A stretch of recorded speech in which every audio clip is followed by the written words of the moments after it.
오늘 은혜 받으실 하나님 말씀은 요한계시록 2장 8절에서 11절까지의 말씀입니다. 요한계시록 2장 8절에서 11절까지의 말씀, 우리 한 목소리와 함께 봉독하겠습니다. 우리 함께 읽겠습니다. 서머나 교회의 사자에게 편지하라. 처음이며 마지막이요 죽었다가 살아나신 이가 이르시되 내가 내 환난과 궁핍을 알거니와 실상은 내가 부요한 자니라.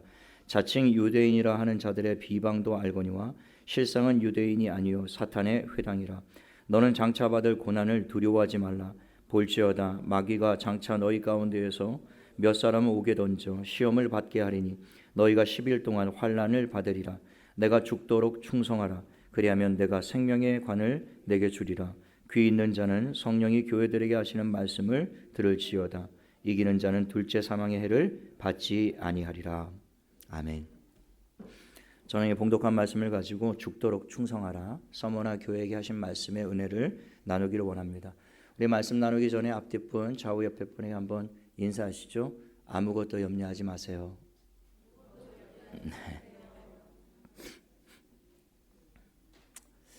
네. 일반적으로 그 부자를 가리켜 우리가 잘 사는 사람이다 이렇게들 이야기를 합니다. 돈이 없는 사람을 우리가 못 사는 사람 이렇게 이야기를 하는데요. 그런데 우리 주변을 가만히 돌아보면 부자들이 다 잘 사는 건 아니더라고요. 돈만 많고 잘 못 사는 사람들도 우리 주위에 참 많이 있습니다. 가난한 사람들이 다 못 산다, 그렇지 않죠. 가난한 사람들 중에서도 현명하고 또 지혜롭고 또 이웃들을 사랑하면서 화목하게 그렇게 잘 사시는 분들도 아주 많이 있어요. 그런데 세상적인 기준에서는 이 돈이 많은 사람이 잘 사는 사람이고 성공한 사람이라고 그렇게 이야기를 한다라는 것이죠.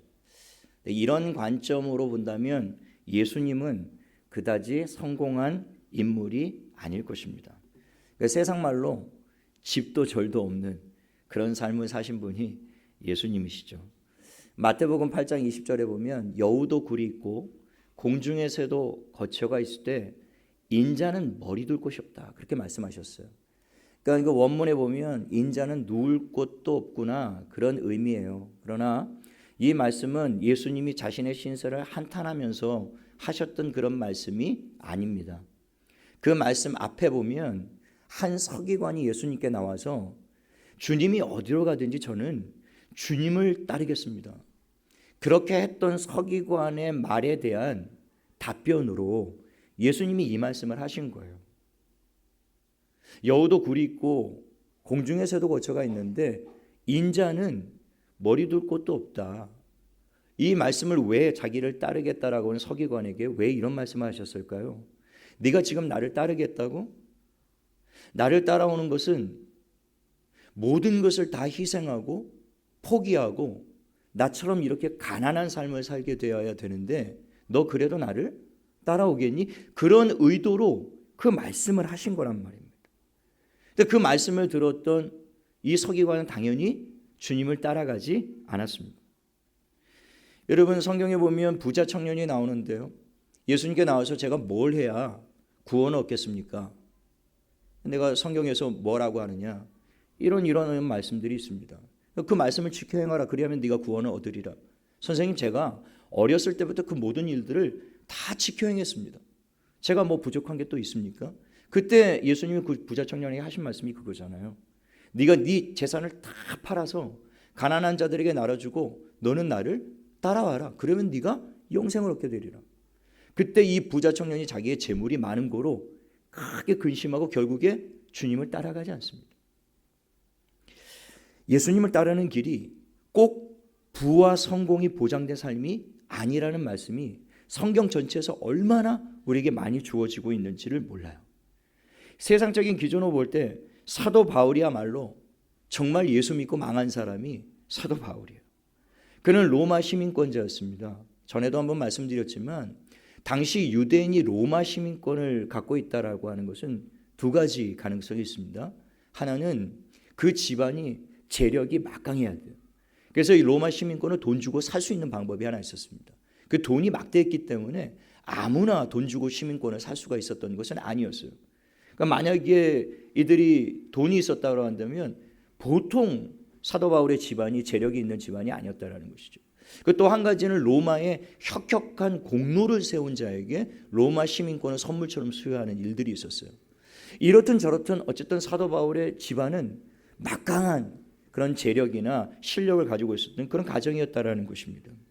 그리고 가말리엘에서 문화에서 수학을 했는데 이것은 오늘날로 말하면 하버드대를 졸업한 거나 마찬가지예요. 그래서 사도 바울은 4개 국어에 능통한 사람이었는데 아람어, 히브리어, 헬라어, 라틴어까지 그는 아주 유창하게 구사할 수 있는 아주 엘리트 중에 엘리트였습니다. 그는 신앙으로는 바리새인이었고요. 자기는 율법으로 흠이 없을 정도로 어렸을 때부터 철저하게 말씀대로 살았다 이렇게 고백하고 있어요. 그는 당시 최고 의결 기관이었던 사내들이 공회의 공회의원이었습니다. 오늘날로 말하면 국회의원이에요. 젊은 나이에 장래가 촉망받는 정말 상위 최상위 몇 프로에 속한 탑 클래스 중에 탑 클래스의 삶을 살았던 사람이 사도 바울이었다고요. 그런데 그 사도 바울이 예수님을 다메섹 도상에서 부활하신 주님을 만나고 난 이후에 그의 인생은 완전히 달라져 버렸습니다. 그는 평생 주님을 위해서 살면서 부귀영화나 입신양명은 고사하고 그는 평생 고난과 박해가 끊이지 않는 삶을 살았습니다. 복음을 전하다가 40에 한 대 감한 매를 5번 맞았습니다.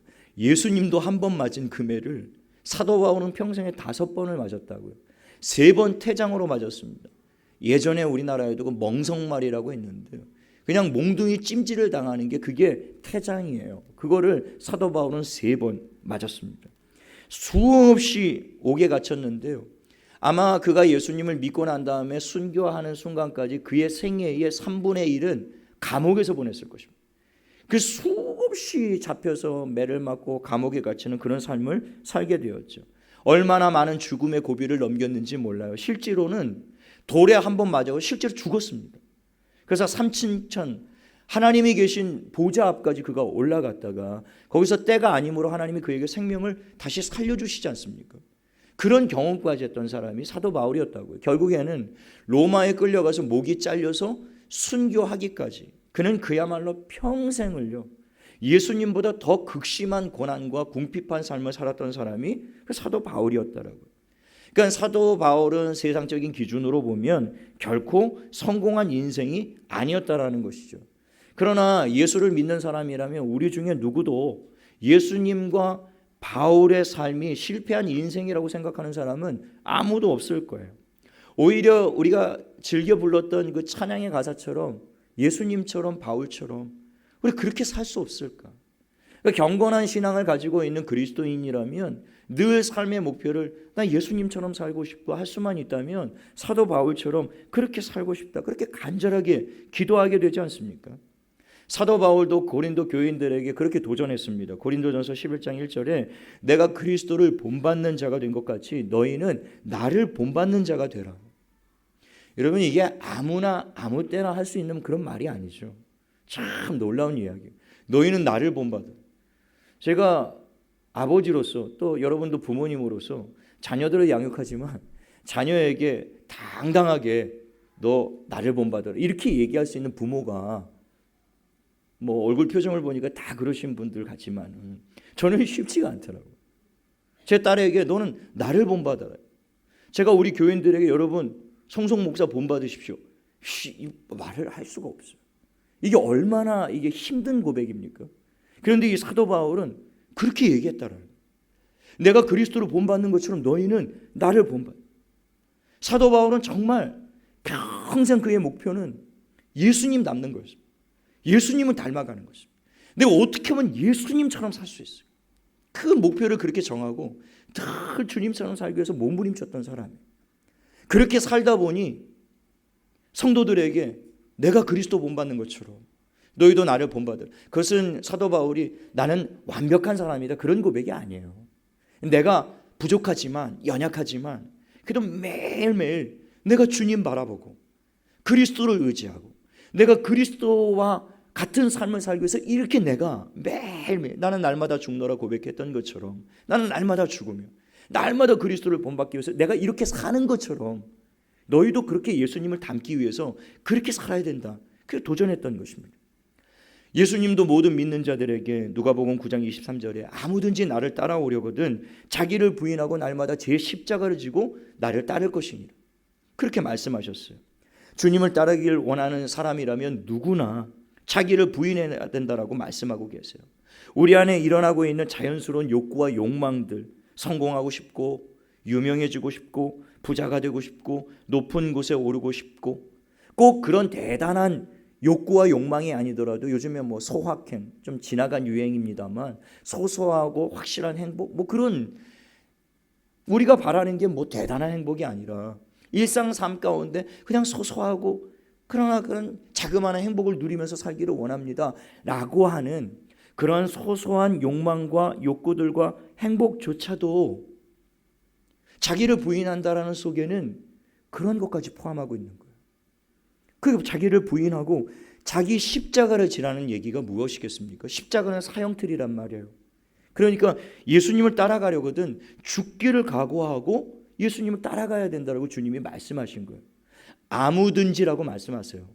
그것은 특별한 제자들이나 선교사님들이나 무슨 목사들에게만 나를 따라오려면 자기 부인하고 자기 십자가 져야 된다, 그렇게 말씀하신 게 아니에요. 예수님을 믿고 따르고 아는 모든 사람들은 다 그런 삶을 살아야 된다는 겁니다. 여러분, 우리가 어설프게 예수님을 알고 어설프게 예수님을 믿는 것은 어려운 일이 아니죠. 예수님만 믿기만 하면 영생을 얻게 되고 구원을 얻게 되고 천국을 보장받는다, 이것처럼 쉬운 일이 어디 있습니까? 세상 기독교가 얘기하고 있는 구원보다 더 간단하고 더 분명하고 더 손쉬운 구원의 방법은 없어요. 그냥 십자가 예수 그리스도를 아멘하고 믿으면 끝나는 겁니다, 이 구원은. 그런데 우리가 그 예수님을 믿고 난 이후에 우리가 예수님을 제대로 알고 제대로 믿게 되면 예수님을 따르는 것이 정말 이게 결코 만만한 일이 아니라는 것을 경험하게 되죠.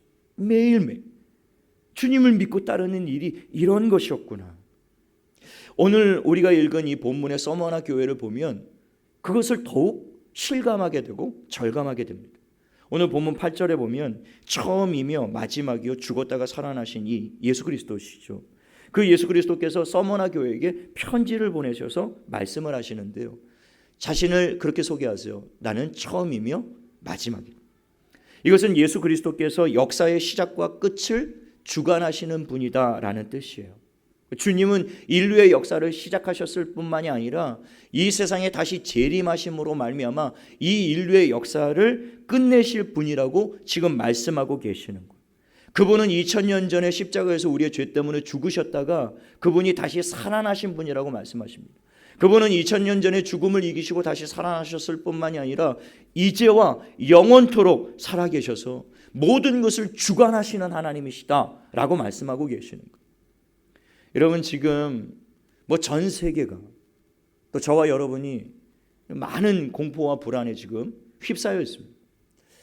제가 이번 주에 우리 교인들을 위해서 정말 뜨겁고 간절하게 기도하던 중에 우리 교인들을 위해서 좀 내가 뭐 해줄 수 있는 일이 없을까? 그러니까 기도만 말고 실질적으로 뭔가 좀 해주고 싶은 일이, 성령의 감동을 받고 제가 하나님이 주신 마음이 있어서 좀 이걸 해야 되겠다. 그래서 제가 약국이고 다이소고 그 감동을 받은 그 물품을 좀 구입하려고 천지사방을 다 돌아다녔어요. 구하려고요. 구할 수가 없었어요. 약국마다 다니는데 제가 알코올, 그 에탄올 그걸 좀 사서 우리 교인들에게 나눠줘야 되겠다. 예배 끝나고 하나씩 나눠드릴 테니까 받으시면 되겠습니다. 우리 주일학교 학생들과 중고등부는 이미 나눠줬는데요. 근데 그걸 구하려고 약국마다 다 다녔는데 전부 품절이에요. 찾을 수가 없어요. 구할 수가 없는 거예요. 한 군데 갔더니 있더라고요. 아주 은밀하게 구석에서 꺼내오시더라고요. 그래서 제가 처음부터 2병을 달라고 그랬어야 되는데 1병만 달라고 그랬다가 나중에 후회가 되더라고요. 1병 더 주세요. 그러니까 안 된다라는 거예요. 그래서 모든 사람들이 골고루 판매해서 지금 은밀하게 판매를 하고 있다라는 거예요. 그렇게 판매를 하고 있는데 돌아다니는 것보다 압이 귀하네요. 사람들이 막 약국에 몰려와가지고 그걸 사려고요. 제가 한 약국에 들어갔더니요, 거기에 마지막 남은 그 마스크를 판매를 하고 있더라고요. 사람들이 서로 그걸 차지하려고 막 압이 귀환인데, 그 모습을 보면 제가 정말 지금 심각하긴 심각하구나, 그런 생각이 들어요. 제가 오늘 사실 믿음이 없어서 우리 교인 태반이 아마 오늘 예배 안 나올 것이다. 왜냐하면 실제로 오늘 우리 집사님 기도하신 대로 우리 뉴스 보도를 통해서 서울에 있는 명륜교회는 오늘 예배를 안 드립니다. 거기 확진자가 나와가지고 그냥 각 가정에서 다 예배를 드리도록 그렇게 시행을 했다라는 거. 우리 교인들 태반이 안 나올 줄 알았는데 이렇게 다 나와 계신 거 보면 좀 대단하세요. 좌우 옆에 분에게 당신 참 대단합니다.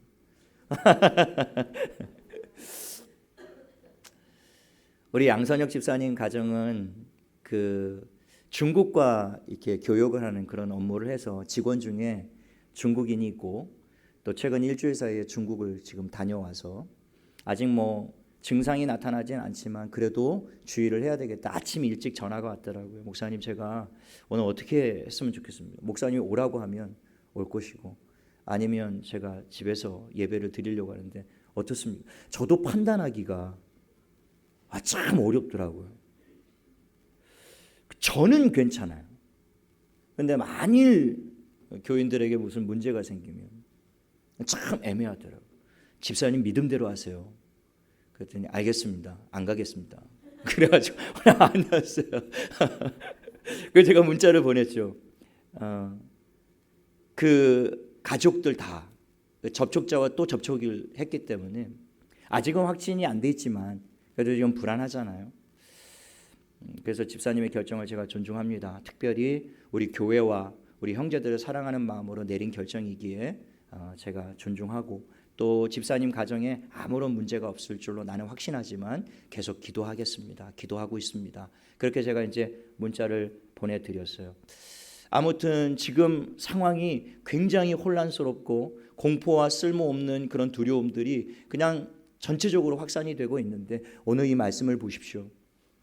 역사의 처음과 마지막을 주관하시는 하나님, 죽었다가 살아나신 전능하신 하나님, 그분이 역사의 주관자라는 거예요.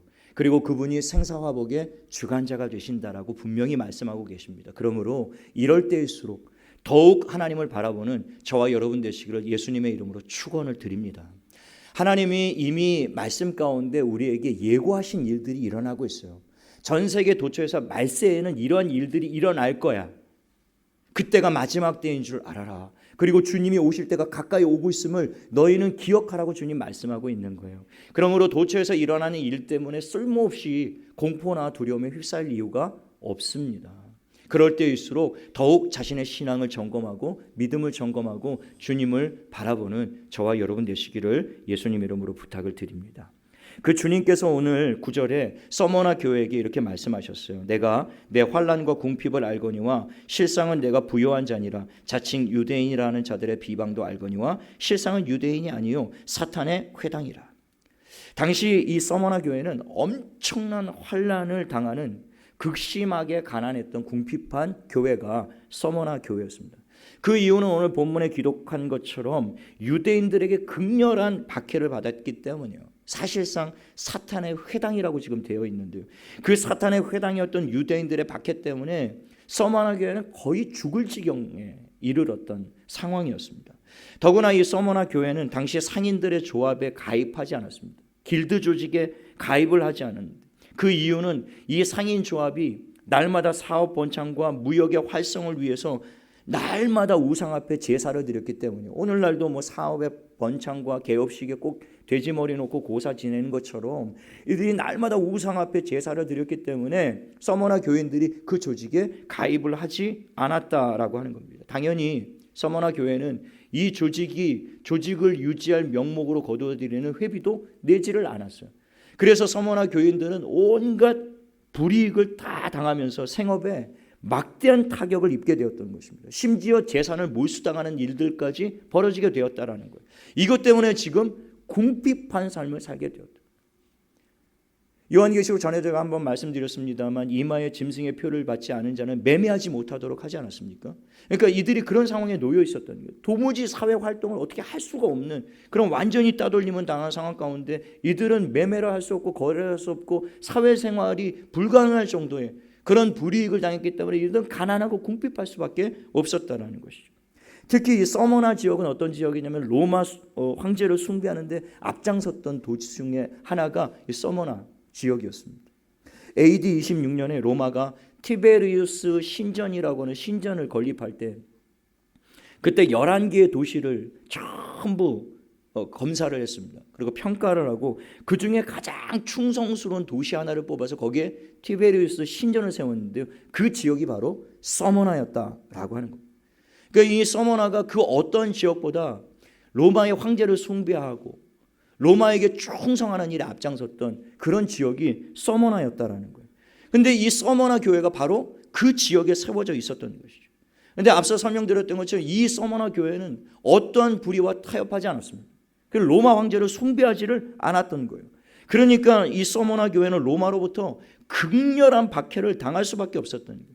그러니까 유대인의 박해, 사회의 박해, 로마의 박해까지 이들은 그야말로 박해가 끊이지 않는 그런 삶을 살았다고. 그래서 주님이 이 서머나 교회에게 첫 번째 하신 말씀이 내가 네 환난과 궁핍을 알고 있다라고 말씀하신 거예요. 10절에도 네가 더 큰 환난을 당하게 될 것이다라고 예고까지 해놓은 교회가 서머나 교회였다라고 하는 겁니다. 타기투스의 연대기에 이런 기록이 남아 있는데요. 기독교인들이 네로의 정원에서 찢기고 불태워져 밤을 밝히는 연료로 사용되고 있을 때 그 정원에서는 그것을 보고 즐기는 자들을 위해 서커스가 공연되었다. 이게 얼마나 잔인하고 끔찍한 박해입니까? 그러니까 네로 황제와 그 귀족들이 모여가지고 그 서커스 공연을 즐기면서 그 밤을 밝히기 위해서 연료로 땔감으로 사용했던 게 기독교인들이었다라는 거예요. 불꽃에 산채로 기독교인들을 집어던지면서 밤을 밝히는 그런 끔찍하고 잔인한 박해가 일삼아졌던 시대가 이 서머나 교인들의 삶이었다라는 거예요. 주님은 이러한 서머나 교회를 향해 9절에 내가 내 환난과 궁핍을 알거니와 이렇게 말씀하세요. 그런데 그 뒤에 나오는 말씀이 우리로서는 이해하기 힘든 말씀을 하세요. 실상은 네가 부요한 자니라. 영어 성경에 보면 네가 오히려 부자다 이런 말씀을 하고 있어요. Yet you are rich 이렇게 얘기하고 있습니다. 오히려 네가 환난을 당하고 있고 네가 많은 궁핍박 가운데 가난한 삶을 살고 있지만 그러나 너희들이 오히려 부자다. 주님이 그렇게 말씀하십니다. 이게 좀 앞뒤가 잘 안 맞지 않습니까? 내가 네 환난을 안다. 내가 네 궁핍함을 잘 알고 있다. 그러면 그 뒤에 자연스럽게 따라 나오는 말씀이 그러므로 내가 네 환난에서 구해주겠다. 내가 네 궁핍한 삶을 내가 보상해 주겠다. 네가 나를 위해서 그렇게 환난을 당하고 네가 나를 위해서 그렇게 가난한 삶을 살았다면 내가 너에게 보상해 주겠다. 내가 너의 삶을 도와주겠다. 이렇게 나오는 것이 자연스러운 말씀일 텐데 그 말씀이 아니라 실상은 네가 부유한 자, 네가 부자야. 네가 그런 말씀을 하시고 그러니까 성경이 말하고 있는 빈부의 기준, 주님이 말씀하고 계시는 부자와 가난의 기준이 우리의 생각과는 제가 앞서 말씀드렸던 것처럼 전혀 다른 말씀을 하고 계시는 것이죠. 누가복음 12장에 어리석은 부자에 대한 그 비유의 말씀을 주님이 하시는데요.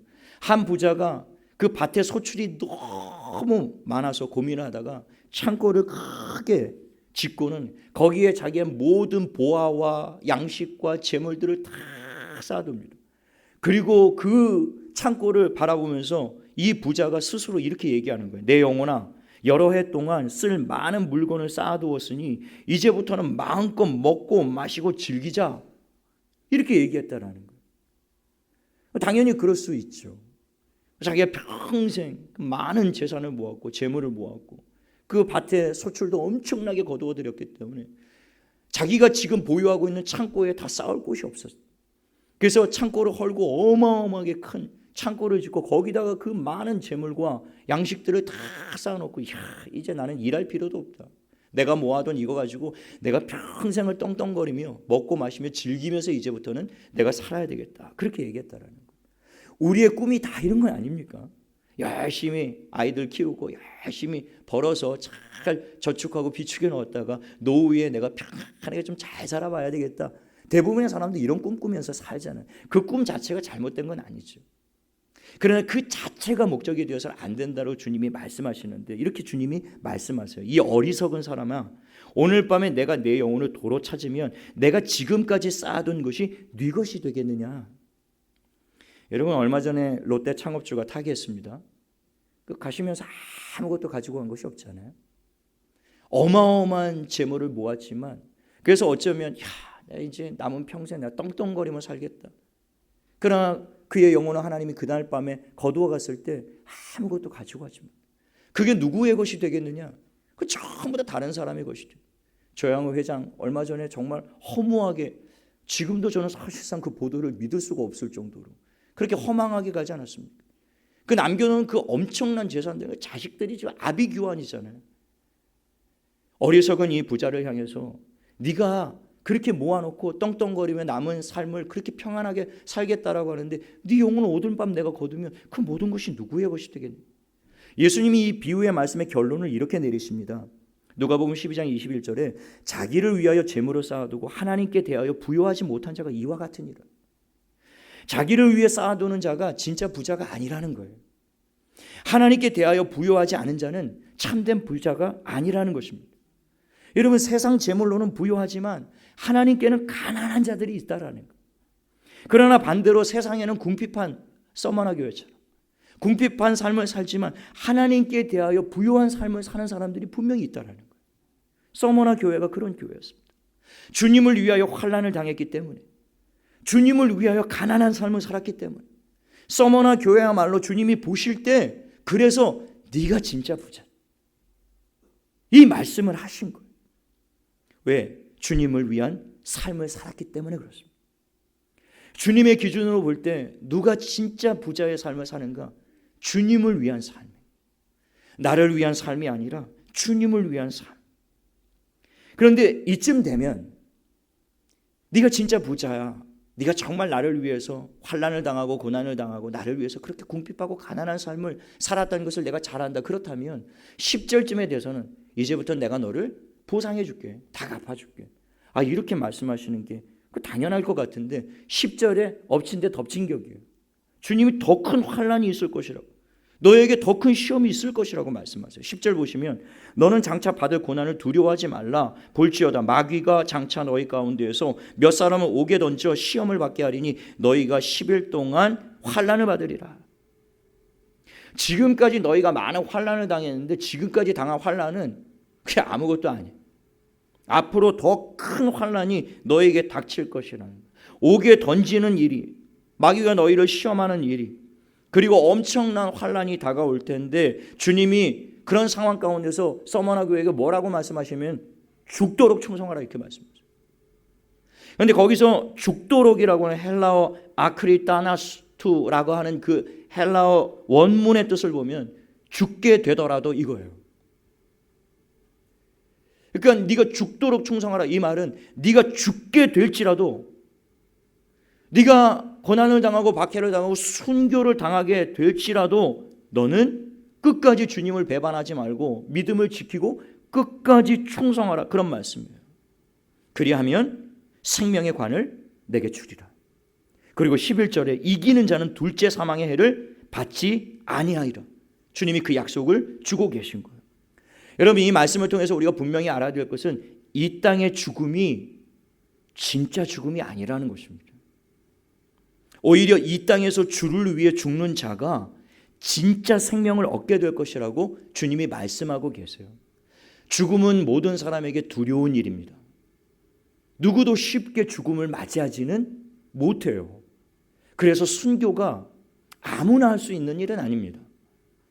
우리는 모두 다 주님을 위해 죽고 싶은 마음을 가지고 있고, 저도 목사로서 저의 마지막은 순교가 되고 싶은 마음을 늘 가지고 있어요.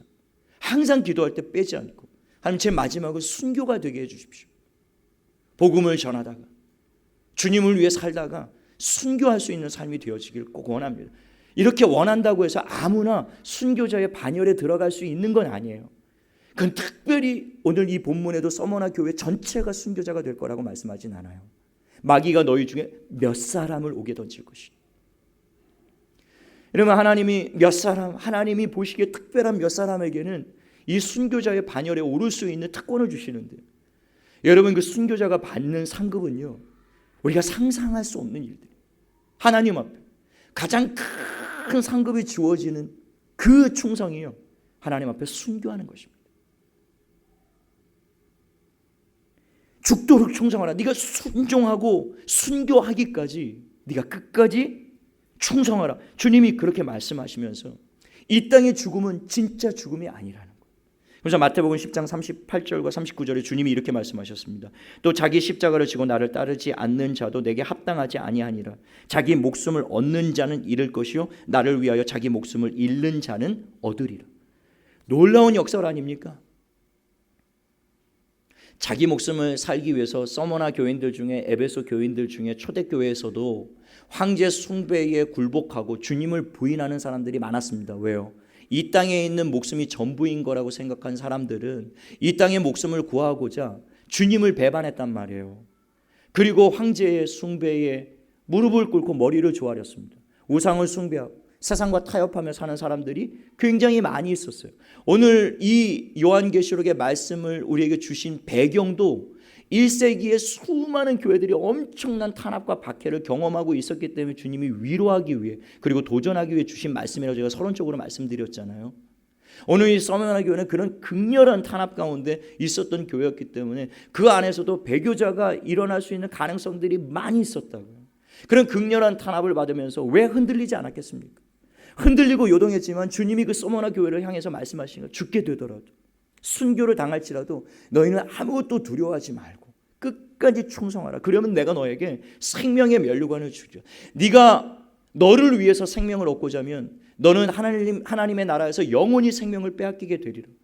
하나님이 그를 모른다 부인하게 될 것이라는 거예요. 너희가 사람들 앞에서 나를 부인하면 나도 천사와 함께 세상에 다시 올 때 하나님 앞에서 너희를 모른다 부인하리라 말씀하셨다고요. 여러분, 주님이 우리를 만나셨을 때 나는 너를 도무지 알지 못하노라, 이게 진짜 죽음이에요. 이 땅에서의 죽음이 진짜 죽음이 아닙니다. 그래서 진짜 성도는 그래서 죽음을 두려워하지 않습니다. 전염병 따위를 두려워하지 않아요. 조금도 죽음에 대하여 내가 주님을 위하여 죽으면 영원한 생명을 얻게 될 것을 확신하는 사람들은 죽음에 대해 두려워하지 않습니다. 주님을 위하여 잃는 자는 얻게 될 것이라는 거예요. 서머나 교회처럼 주님을 위하여 매를 맞고 옥에 갇히고 손해를 보고 욕을 먹고 가난하게 되고 심지어 목숨을 잃게 될지라도 주님을 위해 끝까지 참고 견디는 자, 실상은 그 사람이 하나님께 부요한 자라는 거예요. 서머나 교회의 감독이었던 폴리갑의 이야기라고 제 설교를 마무리하기를 원하는데요. 서머나 교회의 초대 교부 중에 폴리갑이라는 사람이 있었습니다. 속사도라고 부르는데요. 오늘 이 요한계시록을 기록했던 사도 요한의 제자였습니다. 그래서 이 초대 교부를 우리는 속사도라고 불러요. 예수님의 제자의 바로 직계 제자였기 때문에. 폴리갑은 사도 요한에게 양육을 받았던 사람이었습니다. 그는 사도 요한의 당부에 따라 이 요한계시록의 말씀을 붙잡고 평생을 살았던 사람이에요. 그리고 하나님의 복음을 땅끝까지 전하기 위해서 몸부림치며 살았던 사람이었습니다. 그러다가 AD 156년에 로마에 의해서 화형으로 마지막 순교를 하게 돼요. 폴리갑을 화형시키기 직전에 서머나의 총독이었던 스타티우스가 이런 달콤한 제안을 했습니다. 폴리갑, 예수를 한 번만 부인해라. 그러면 너를 살려주겠다. 한 번만 부인하라는 거예요. 우리도 삶 가운데 이런 유혹을 참 많이 받게 되죠. 이번 한 번만, 이거 한 잔만, 이거 한 번만, 이런 유혹을 얼마나 많이, 그런 유혹을 받을 때 그래 이번 한 번만, 그리고 다음부터 잘해야지, 이런 유혹을 우리도 받게 되잖아요. 더군다나 지금 폴리갑은 죽음의 직전에 놓여 있는 것입니다. 얼마나 갈등이 심했겠느냐. 너 한 번만 부인해. 그러면 내가 너 살려줄게. 그리고 나가서 다시 예수님을 믿든지, 그건 네가 알아서 해라. 스타티우스가 어렸을 때부터 폴리갑의 친구로 자랐기 때문에 폴리갑을 특별히 아꼈다고요. 로마의 총독이었지만. 그래서 그를 구명하고 살려주기 위해서 몸부림을 쳤어요. 이건 그를 유혹했던 것이 아니라 정말 어렸을 때부터 함께 자랐던 친구로서 그를 정말 살리기 원했던 마음으로 또 한 번만 부인해라. 그게 뭐 그렇게 대단한 일이냐. 네 주변을 돌아봐라. 수많은 그리스도인들이 다 주를 부인하고 제 목숨 구하기 위해서, 제 목숨 하나 살기 위해서 예수로 부인하면서 사는 사람들 한둘 아니다. 너만 특별한 거 아니야. 그러니까 이번 한 번만 눈 감고 그냥 부인해. 그럼 내가 너를 살려줄게. 그렇게 제안을 했던 겁니다. 그때 폴리갑이 그 유명한 이야기를 남기는 거예요. 나의 주님은 지난 86년 동안 한 번도 나를 모른다 하지 않으셨는데 내가 어찌 나의 주님을 모른다 할 수 있겠느냐. 이 말에 광분한 이 서머나 총독과 내가 너를 그렇게 아끼고 구하려고 했는데 이제는 소용이 없다. 그리고 막 흥분한 그 관중들이 그를 이제 불태워 죽이라고 막 소리. 결국엔 십자가에 달려 그런 화형으로 마지막 순교를 당하게 됩니다. 그때 장작에 불을 붙이기 전에 폴리갑은 스타티우스를 안타까운 눈으로 바라보면서 그런 말씀을 남겼습니다. 너는 지금 잠깐이면 타다가 꺼질 불로 나를 위협하지만 죄인들을 위해 준비된 영원히 꺼지지 않는 불을 너는 어찌 피하려 하는가? 여러분, 상황이 굉장히 놀랍죠. 네가 나를 불쌍하게 쳐다보는데 진짜 불쌍한 건 너야. 나는 이 불꽃 가운데 이 육신의 생명이 끝나지만 그러나 나에게는 영원한 생명이 있다. 생명의 면류관이 주어질 거야. 서머나 교회에게 주님이 약속하신 말씀이 있다. 내가 죽게 될지라도 죽기까지 충성. 그럼 생명의 면류관을 주리라. 주님의 약속을 나는 믿는다. 지금 문제는 내가 아니라 영원히 꺼지지 않는 불구덩이에 던져질 네 생명이 지금 위기에 놓여 있다. 그런 마지막에 스타티우스 친구에게 그리고 모여있는 그 관중들을 향해서 예수를 믿으라고 다 함대하게 복음을 외쳤다라고 합니다. 유세비우스가 쓴 교회사에 보면 폴리갑이 이제 불을 붙이고 마지막 불꽃이 타오르는 순간 마지막 하나님을 향해서 기도를 드렸던 그 기도문이 이렇게 기록이 되어 있습니다. 하나님이시여, 당신께서 오늘 이 시간 나로 하여금 순교자의 반열에 그리고 그리스도의 잔에 참여하게 하시오. 내 몸과 영혼이 성령에 썩지 않는 축복 속에서 영생의 부활을 얻기에 합당하다고 여겨주시니 감사합니다. 저는 저에게 일어난 이 모든 일들로 인하여 당신의 사랑하는 독생자 영원한 대제사장의 이름으로 감사와 찬양과 영광을 돌립니다. 성부, 성자, 성령의 영광이 이제부터 영원히 있을지어다. 아멘. 그렇게 외치고 마지막 숨이 끊어졌다라고 하는 것입니다. 서머나 교회의 감독 폴리갑은 주님이 서머나 교회에 오늘 하셨던 이 말씀을 마음에 새기고 그는 마지막 순교하기까지 죽도록 하나님 앞에 충성하다. 저는 폴리갑이 하나님 앞에서 얼마나 영광스러운 면류관을 받게 되었을지 저는 상상만 해도 너무 가슴 벅찬 일이에요. 사랑하는 한생명교회 모든 성도 여러분, 오늘 이 말씀이 성령이 교회들에게 하시는 음성으로 들으라고 오늘 말씀하고 있는데요. 오늘 이 말씀이 저와 여러분에게 성령이 하시는 말씀으로 들려지시기를 예수님의 이름으로 축원을 드립니다. 죽도록 충성하라. 그리하면 생명의 관을 내게 주리라. 이 약속의 말씀을 붙잡고요. 여러분의 가정에서, 직장에서, 교회에서 어떠한 곳에 있든지 여러분이 맡겨진 그 직분과 사명에 죽기까지 충성하고 하나님 앞에 헌신하는 삶을 사는 저와 여러분 될 수 있게 되기를 예수님의 이름으로 축원을 드립니다.